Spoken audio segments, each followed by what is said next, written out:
Hey guys, ఎలా ఉన్నారు? దాదాపు 2 వారాల నుంచి ఇజ్రాయెల్ ఇరాన్ మధ్యలో యుద్ధం జరుగుతుంది. రెండు దేశాలు ఒకరి మీద ఒకరు పరస్పరం దాడులు చేసుకుంటూ వస్తున్నాయి. అయితే గత కొద్ది రోజుల నుంచి ఈ యుద్ధం ఎవరు గెలుస్తారు అనే చర్చ కంటే ఈ యుద్ధంలో అగ్రరాజ్యమైన అమెరికా కలుగు చేసుకుంటుందా లేదా అనే చర్చ ఎక్కువైంది.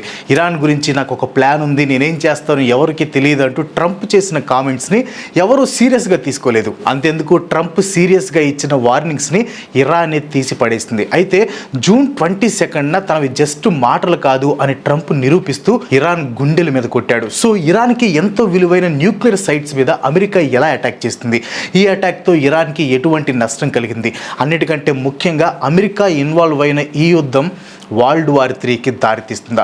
ఈ క్వశ్చన్ ఆన్సర్ ఈ రోజు వీడియోలో మనం తెలుసుకుందాం.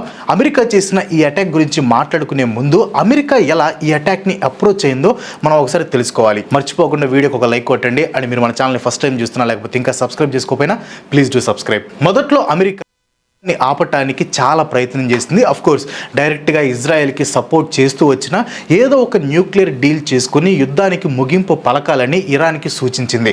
ఆ తర్వాత ఇరాన్ని బెదిరించింది, ఇరాన్ని వెకేట్ చేయాలి అంటూ ఇరాన్లో ఉన్న ప్రజలకి వార్నింగ్స్ ఇచ్చింది. ఆ తర్వాత Trump Iran supreme leader Khamenei location తెలుసని, కానీ ఇప్పుడప్పుడే అతని మీద ఎటువంటి యాక్షన్ తీసుకోను అని ట్రంప్ అన్నాడు. ఇరాన్ మాత్రం ట్రంప్ వార్నింగ్స్ని కొట్టిపడేసింది. ఇజ్రాయెల్ అటాక్స్ ఆపే వరకు ఎటువంటి టాక్స్కి సిద్ధం కాదు అని తెగేసి చెప్పింది. మళ్ళీ ఏమనుకున్నాడు ఏమో కానీ ఇరాన్ తన వార్నింగ్స్ని ఇలా కొట్టి పడేసినా కానీ ట్రంప్ మాత్రం ఇరాన్కి 2 వీక్స్ టైం ఇచ్చాడు. ఈ 2 వీక్స్లో ఇరాన్ నెగోషియేషన్స్కి వచ్చే ఛాన్స్ ఉంది. ఒకవేళ రాకపోతే 2 వీక్స్ తర్వాత మిలిటరీ యాక్షన్ తీసుకోవాలా వద్దా అనే దాని మీద డెసిషన్ తీసుకుంటానని ట్రంప్ అన్నాడు అనమాట. ఈ 2 వీక్స్ టైం ఇవ్వటం ఏంటి అంటూ ట్రంప్ డెసిషన్తో అందరూ షాక్ అయ్యారనమాట. 2 వీక్స్ పాటు యుద్ధం ఇలాగే సాగుతుందా, ట్రంప్ భయపడ్డా, ఇలా చాలా స్పెక్యులేషన్స్ వచ్చాయి. ఇరాన్కి 2 వీక్స్ నెగోషియేషన్ టైం ఇస్తాను అని డిక్లేర్ చేయడానికి ముందు రోజే ఇరాన్తో ఎటువంటి నెగోషియేషన్స్ చేయనని కూడా ట్రంప్ అన్నాడు. సో బేసిక్గా ట్రంప్ డెసిషన్స్ ఎవరికి అర్థం కాలేదు. తన లంచ్ మెన్యూని చేంజ్ చేసినట్టు డెసిషన్స్ని మారుస్తూ వచ్చాడనమాట. అయితే జూన్ 22 మధ్యరాత్రి అరౌండ్ 2:30 AM ఇరాన్తో సహా ప్రపంచం మొత్తానికి ట్రంప్ షాక్ ఇచ్చాడు.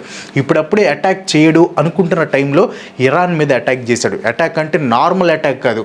దేనికోసం అయితే ఇరాన్ ఈ యుద్ధం చేస్తుందో దాని మీదే ట్రంప్ డైరెక్ట్గా అటాక్ చేశాడు. మీకు తెలుసు, అసలు ఇజ్రాయెల్ ఇరాన్ మధ్యలో ఈ యుద్ధం జరగడానికి మెయిన్ కారణం ఇరాన్ యొక్క న్యూక్లియర్ డెవలప్మెంట్ అని. సో ట్రంప్ ఇరాన్కి చాలా ఇంపార్టెంట్ అయిన 3 న్యూక్లియర్ ఫెసిలిటీస్ మీదనే అటాక్ చేశారనమాట. ఈ 3 న్యూక్లియర్ సైట్స్ అనేవి ఇరాన్కి చాలా ఇంపార్టెంట్. వాటిలో ఫస్ట్ సైట్ వచ్చేసి ఫోర్డో న్యూక్లియర్ ఫెసిలిటీ. ఇరాన్లోని కామ్ ప్రావిన్స్లో ఉన్న ఈ ఫోర్డో ఇరాన్ యొక్క under ground uranium enrichment facility అనమాట. ఈ ఫోర్డో ఫెసిలిటీని ఒక పెద్ద మౌంటైన్ కింద ఏర్పాటు చేశారు. అంటే ఒక కొండ కింద భాగంలో అండర్ గ్రౌండ్ ఛాంబర్స్లో ఈ ఫెసిలిటీ ఉంటుంది. సర్ఫేస్ నుండి చూసుకుంటే ఈ ఛాంబర్స్ దాదాపు 300 ఫీట్ లోపలికి ఉంటాయి అనమాట. ఈ ఫెసిలిటీ ఇంత డీప్లో ఉండటం వల్ల నార్మల్ బాంబింగ్తో ఈ ఫెసిలిటీకి ఎటువంటి ఇబ్బంది కలిగేది కాదు.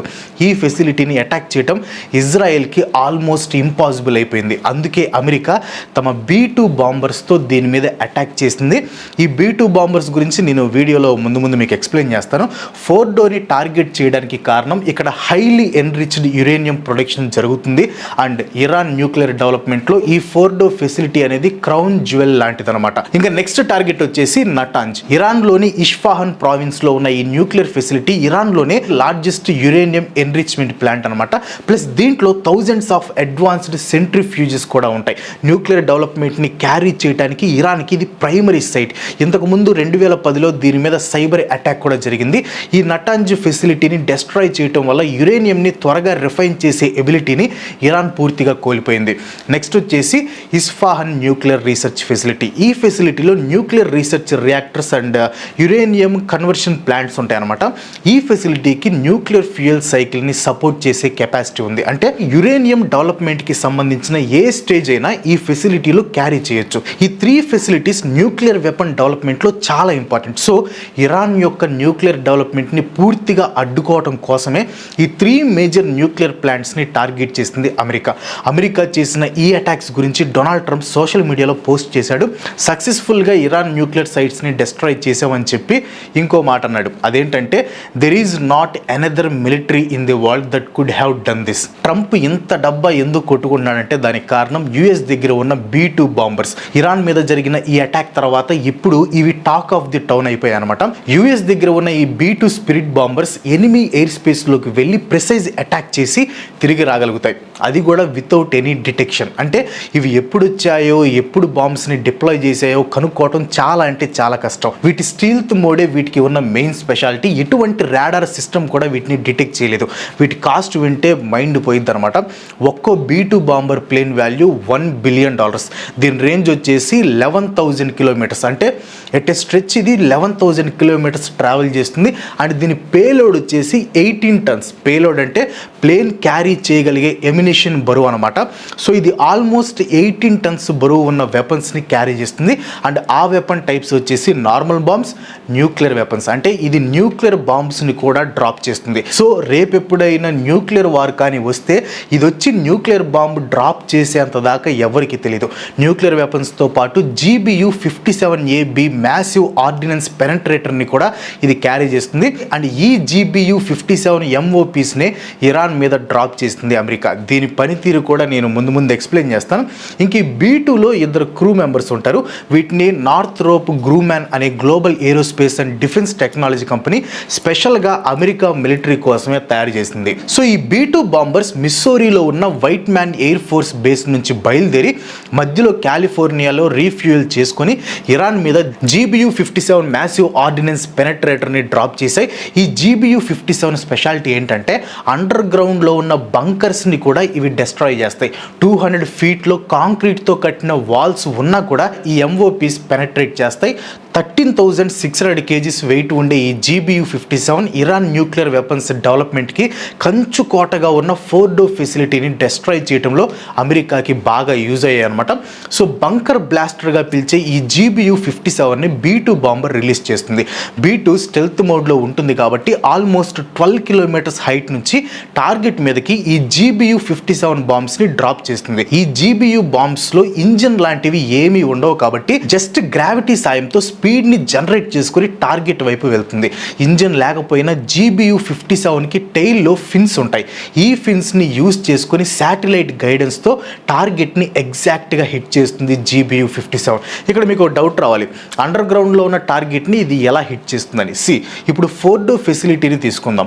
దీన్ని మౌంటైన్ లోపల కట్టారు. సో GBU ఫస్ట్ వెళ్ళి మౌంటైన్ని హిట్ చేస్తుంది. అప్పుడు మౌంటైన్ పేలిపోతుంది, లోపల బంకర్స్ అంతే ఉంటాయి కదా. కానీ అలా జరగదు అనమాట. టార్గెట్ని హిట్ చేయడంలోనే GBU అసలు స్పెషాలిటీ బయటపడుతుంది. 13,600 kgల బరువుతో కైనెటిక్ ఎనర్జీని యూజ్ చేసుకుంటూ మౌంటైన్ని ఇంపాక్ట్ చేసినప్పుడు అది ఎక్స్ప్లోడ్ అవ్వకుండా సర్ఫేస్ని పెనట్రేట్ చేసుకుంటూ లోపలికి వెళ్తుంది.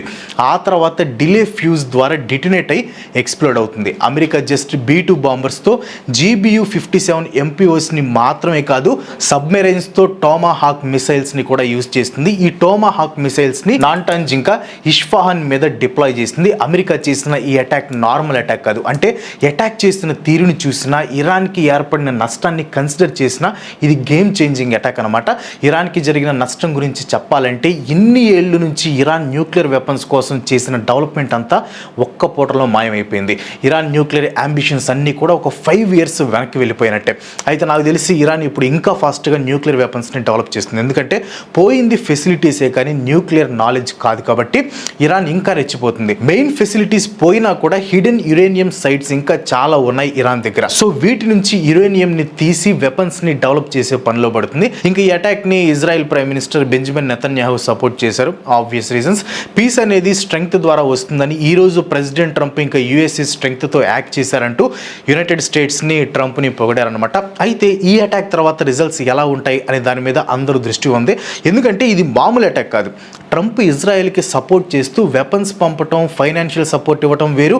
ఇలా ఇరాన్ న్యూక్లియర్ ఫెసిలిటీ ఫెసిలిటీస్ని డైరెక్ట్గా అటాక్ చేయడం వేరు. ట్రంప్ తన పవర్స్ని మిస్యూజ్ చేశాడంటూ యుఎస్ అపోజిషన్ పార్టీస్ ట్రంప్ని తప్పుబడుతున్నారు. అయితే ట్రంప్ మాత్రం ఇది లిమిటెడ్ మిలిటరీ యాక్షన్ అని, ఈ అటాక్ చేయడం చాలా అవసరం అని అన్నాడు అనమాట. ఇన్ని రోజులు యుద్ధం ఎలా స్టార్ట్ అవుతుంది అని తెగ డిస్కస్ చేసుకున్నాం కదా, ఇదిగో ఇలా స్టార్ట్ అవుద్ది. ట్రంప్ ఏ బ్రాండ్ మందు తాగుతాడో తెలియదు కానీ యుద్ధం ఆపేశాను, నాకు నోబెల్ ప్రైజ్ ఇవ్వండి అని అంటూనే ఇరాన్ మీద అటాక్ దిగాడు. ఇప్పుడు ఈ అటాక్ వరల్డ్ వార్కి దారి తీసిన ఆశ్చర్యం లేదు. ఎందుకంటే అమెరికా ఈ అటాక్ చేయగానే ఇరాన్ కౌంటర్ అటాక్ మొదలుపెట్టింది ఇజ్రాయెల్ మీద. అండ్ అమెరికా ఎలా అయినా జోర్డన్ మీద మిసైల్స్ ప్రయోగించింది. ఇప్పుడు ఇరాన్కి ఎవరు తోడవుతారు అనే దాని మీదనే వరల్డ్ వార్ 3 అనేది డిపెండ్ అయి ఉంటుంది. ఎందుకంటే మీకు గుర్తుందో లేదో, రీసెంట్గానే రష్యా యుఎస్కి డైరెక్ట్గా వార్నింగ్ ఇచ్చింది.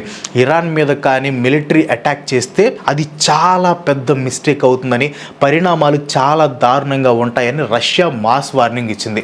యుఎస్ ఇలా ఇరాన్ మీద డైరెక్ట్గా అటాక్ చేయడం చాలా డేంజరస్ ఎస్కలేషన్ అని యుఎన్ సెక్రటరీ జనరల్ యాంటోనియో గుటెరిస్ అన్నారనమాట. నిజంగానే అమెరికా చాలా డేంజరస్ స్టెప్ తీసుకుంది. 2 దేశాలు కొట్టుకోవటం వేరు, ఆ దేశాల మధ్యలో అమెరికా లాంటి దేశం ఇన్వాల్వ్ అవ్వటం వేరు. ఇరాన్ డైరెక్ట్గా యుఎస్ని అటాక్ చేయలేదు కానీ యుఎస్కి సంబంధించిన అలైస్ని, బేసెస్ని అటాక్ చేయగలదు. అందుకే యుఎస్ ఎలా అయినా జోర్డన్ మీద ఇరాన్ మిసైల్స్ పంపింది. అవసరమైతే అమెరికాని కూడా అటాక్ చేస్తామని ఇరాన్ వార్నింగ్ ఇచ్చిందనమాట.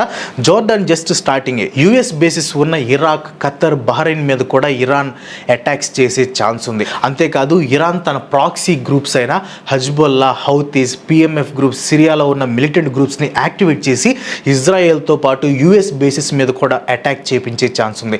ఇంకపోతే రష్యా అండ్ చైనా ఇన్వాల్వ్మెంట్, ఈ 2 దేశాలు ఇరాన్కి బాగా సపోర్ట్గా ఉంటాయి. ఆల్రెడీ రష్యా అమెరికాకి ఇన్వాల్వ్ అవ్వద్దని వార్నింగ్ కూడా ఇచ్చింది. సో ఈ 2 దేశాలు డైరెక్ట్గా ఇరాన్కి సపోర్ట్ ఇచ్చే ఛాన్సెస్ ఉన్నాయి. అంతేకాదు ఒకవేళ అమెరికా ఇరాన్ మీద శాంక్షన్స్ విధించినా ఈ 2 దేశాలు తమ వీటో పవర్ని యూజ్ చేసి ఇరాన్ మీద పడే శాంక్షన్స్ని నలిఫై చేసే ఛాన్స్ కూడా ఉంది. సో బేసిక్గా ఇరాన్ వర్సెస్ ఇజ్రాయెల్ వార్ కాస్త ఇప్పుడు యుఎస్ చేసిన మిస్టేక్ వల్ల US Israel versus Iran, Russia, చైనాలా మారే అవకాశం ఉంది. ఇరాన్ న్యూక్లియర్ వెపన్స్ డెవలప్మెంట్ని నాశనం చేయటమే తన ముఖ్య ఉద్దేశం, అందుకే ఈ అటాక్ చేసామని ట్రంప్ అన్నాడు. కానీ రష్యా, చైనా ఇరాన్కి సపోర్ట్ చేస్తాయి. మరి రష్యా, చైనా వైపు నుంచి వచ్చే న్యూక్లియర్ థ్రెట్ని ట్రంప్ ఎలా న్యూట్రలైజ్ చేస్తాడు? సో నిజంగానే ఈ వరల్డ్ వార్ స్టార్ట్ అయితే దీన్ని ఆపటం ఎలా? ఏముంది, ఇండియా, స్విట్జర్లాండ్ లాంటి దేశాలు మీడియేటింగ్ చేసి సీజ్ ఫైర్కి ఒప్పించాలి. ఎందుకంటే నాటోలో ఉన్న ఆర్టికల్ 5 ప్రకారం అమెరికా మీద కానీ అటాక్ జరిగితే మిగతా నాటో మెంబర్స్ అయిన ఫ్రాన్స్, యూకే, జర్మనీ అమెరికాకి సపోర్ట్గా వెళ్ళాలి. ఆల్రెడీ యూకే తమ వార్ ప్లేన్స్ని మిడిల్ ఈస్ట్లో డిప్లాయ్ చేసింది. సో మీడియేషన్ చేయాల్సిన పని strong countries and non NATO members అయిన ఇండియా, స్విట్జర్లాండ్ మీద పడుతుందన్నమాట. అఫ్ కోర్స్ వరల్డ్ వార్ ఆగిపోవడానికి ఇంకో లాజికల్ రీజన్ కూడా ఉంది. ఈ యుద్ధం వల్ల గ్లోబల్గా ఆయిల్ ప్రొడక్షన్ దెబ్బతింటే యుఎస్ ఇంకా ఇరాన్ 2 వెనక్కి తగ్గుతాయి. సో ట్రంప్ ఏదైనా పిచ్చి పని చేస్తే మాత్రం ఈ యుద్ధం చాలా దూరం వెళ్తుంది. ఆల్రెడీ నా ప్రీవియస్ వీడియోలో కూడా చెప్పాను. In case world war 3 start అయితే అది స్టార్ట్ అయ్యేది ఇరాన్ వర్సెస్ ఇజ్రాయెల్ నుంచి అని. బట్ వరల్డ్ వార్ 3 రాకూడదు అని గట్టిగా కోరుకుంది. ఎందుకంటే అది వస్తే థానోస్ చిటికి వేసినట్లు సగం మంది జనాభా నాశనం అయిపోతుంది అనమాట. అట్లీస్ట్ థానోస్ చిటికి వేస్తే జస్ట్ మనుషులు మాయమైపోతారు, డిస్ట్రక్షన్ ఏం జరగలేదు. బట్ వరల్డ్ వార్ 3 వస్తే ప్రపంచంలో చాలా డిస్ట్రక్షన్ జరుగుతుంది. అసలు ఈ 2025లో రోజులు అస్సలు బాగలేదు. ఆల్రెడీ చాలా ఘోరాలు చూసాం. అసలు ఈ చరిత్రలో one of the worst year అయిన 1941కి 2025కి చాలా సిమిలారిటీస్ ఉన్నాయంట. 1941లోనే వరల్డ్ వార్ 2 అనేది పీక్స్కి వెళ్ళింది. సో అలాంటివి ఏమీ జరగకూడదని కోరుకుందాం. ఆల్రెడీ కిమ్ కూడా ఇజ్రాయెల్ ఇరాన్ వార్లోకి అఫీషియల్గా ఎంట్రీ ఇచ్చాడు. దాని గురించి ఆల్రెడీ నేను ఒక వీడియో చేశాను, లింక్ కింద కామెంట్స్లో ఉంటుంది. ఇంట్రెస్ట్ ఉంటే ఒక లుక్ చేయండి. So that's for today. ఈ వీడియో మీకు అనిపించింది కింద కామెంట్లో పోస్ట్ చేయండి. వీడియోస్ లైక్ కొట్టి మీ ఫ్రెండ్స్ అండ్ ఫ్యామిలీకి షేర్ చేయండి. ఇలాంటి వీడియోస్ మరిన్ని నాకు సపోర్ట్ చేయాలనుకుంటే వెంటనే మన ఛానల్కి సబ్స్క్రైబ్ చేసుకుని ఇంకో మంచి చిత్రంతో మళ్ళీ కలుసుకుందాం. అంతవరకు సెలవు, బాయ్ బాయ్.